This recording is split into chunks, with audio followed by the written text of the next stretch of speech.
was really a cult, then why did you stay? Why didn't you just leave? Oh, you're only mad, you're only talking now because you didn't get picked, because you didn't get to be the wife. See all of those comments. I don't know why you guys are so mad at me. It's very strange. Although most people are supportive, I do want to answer some questions, even though I already answered them in a 6-hour expose. Let me give you a quick breakdown. Number one, I was in sin. I don't think people recognize sin is not a place that when you're sinning, you want to leave. My spiritual leader not only allowed me to stay in sin, but him and I did our sin together. My sin fed off of his sin. Lust was a very big issue for me. That was something that he preyed on. Lovy is very lustful, very perverted, very just...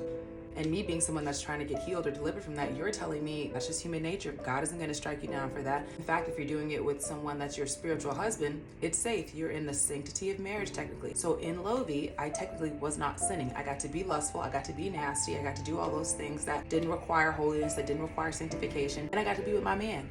Why would I leave that? Next comes the insecurity. I felt like I didn't have anywhere to belong. I felt like I didn't have any identity. I felt like everything that I was trying to do was just fading in the wind, and I wanted something to hold on to. Then here comes Mr. Lovy Low, not only promising a future, but promising that he can help me get all of the things that he believes God has for me, and gives me position in the church. So not only am I gonna have things happen in my life, but I get to help out with things happening in the church building. I helped out with the live streams and designing the set, designing what clothes he was gonna wear, giving ideas to the CEO about ways we can generate income for the church. Have you ever had someone kneel before you? Have you ever had someone like bow down before you? And if you are someone that craved power like I did, that is something you would never leave, only by the hand of God. I've had people literally bow down before me because I was very close with the prophet, and that was just honor culture there. By honoring people that he was close to, you're honoring the prophet. That's what we were taught. So why would I leave that? Yeah, at the end of the day, when someone is telling you you can remain in your sin and supposedly be in Christ, you're not gonna leave, because then you get the best of both worlds. I get to feel Christian, I get to do the things in the name of the Lord, but I recognize that he doesn't care about those things so much as long as I serve him. That's the idea at that cult, is that as long as you're doing things for the Lord, whatever activity or sin in your heart doesn't have to be repented from. Whatever unholiness that you're a part of, that doesn't have to be corrected because you're in Christ. I had father wound issues, I had lust issues, I had idolatry issues, and all of those things he fed off of. He filled the void where only Christ should fill the void. So when you have someone tangible like that, why would you leave?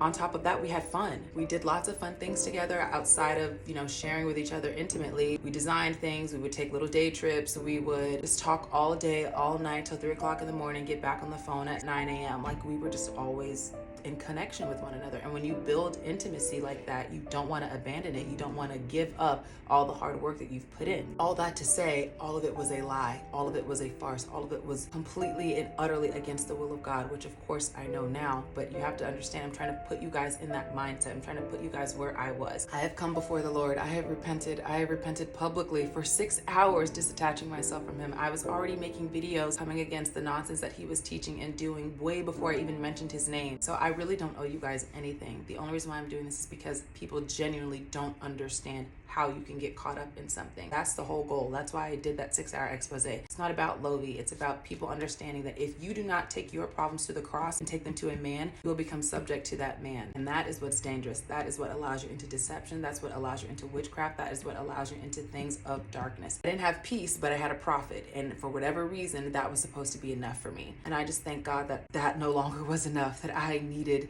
the peace that surpasses all understanding, that I needed Jesus Christ for myself. That's a little bit of that. If you want to see the full story, please just watch it. It's on YouTube. Okay, bye.